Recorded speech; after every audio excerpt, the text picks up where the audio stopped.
Covaxin को देश के पहले स्वदेशी टीके के तौर पर इजाजत मिलने के बाद अब इसकी निर्माता कंपनी भारत बायोटेक एक और वैक्सीन पर काम कर रही है। भारत बायोटेक के चेयरमैन और एमडी डॉक्टर कृष्णा एला ने इंट्रानेजल कोविड-19 वैक्सीन पर काम किए जाने की पुष्टि की है। डॉक्टर एला की माने तो यह वैक्सीन बाकी वैक्सीन की तरह दर्दनाक नहीं होगी। इसमें सिर्फ सिंगल खुराक की ही जरूरत होगी और इसे लेना, ले जाना और देखरेख भी आसान होगी। उनके मुताबिक इस वैक्सीन के जरिए शरीर को वायरस से मजबूत और स्थायी इम्यूनिटी मिलेगी।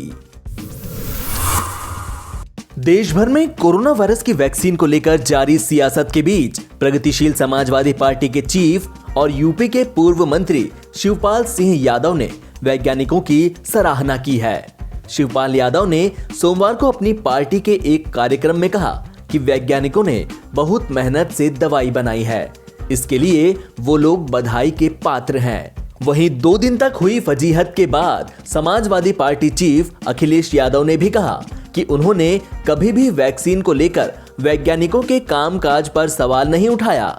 सबसे पहले शिवपाल सिंह यादव ने सोमवार को अपनी पार्टी की व्यापार सभा के कार्यक्रम में कहा कि हम वैज्ञानिकों की विद्वता का स्वागत करते हैं।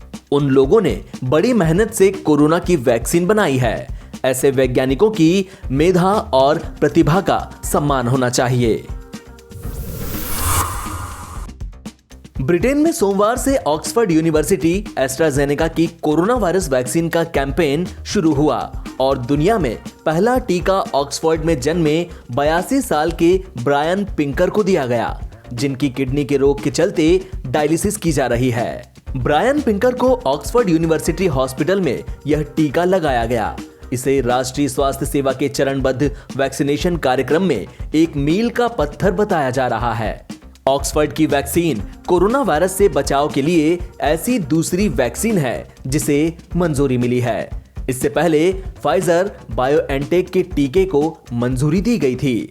ऑक्सफोर्ड में जन्मे पिंकर कई वर्षों से किडनी की बीमारी से ग्रस्त हैं और उनकी डायलिसिस की जा रही है। उन्होंने कहा कि वायरस से सुरक्षा मिलने पर उन्हें खुशी हो रही है और अब वे बिना चिंता के अपना उपचार जारी रख सकते हैं। दिल्ली के सीएम अरविंद केजरीवाल ने आंदोलन कर रहे किसानों को लेकर केंद्र सरकार पर जमकर हमला बोला।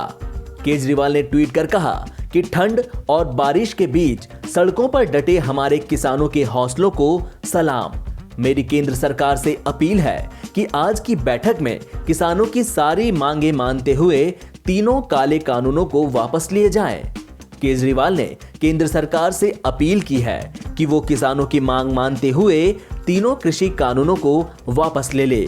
गौरतलब है कि किसान आंदोलन की शुरुआत से ही केजरीवाल किसानों का समर्थन कर रहे हैं। इससे पहले केजरीवाल किसानों के बीच गए थे और उनके साथ विधायक, मंत्री और कई आप के नेता भी गए थे।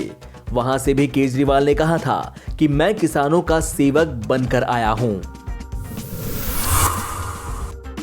कांग्रेस महासचिव प्रियंका गांधी वाड्रा के पति रॉबर्ट वाड्रा से इनकम टैक्स विभाग की टीम पूछताछ कर रही है।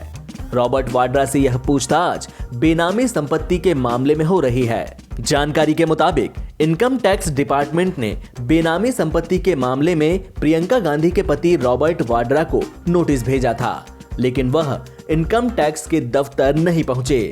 ऐसे में इनकम टैक्स की टीम पूछताछ के लिए रॉबर्ट वाड्रा के घर पहुंच गई।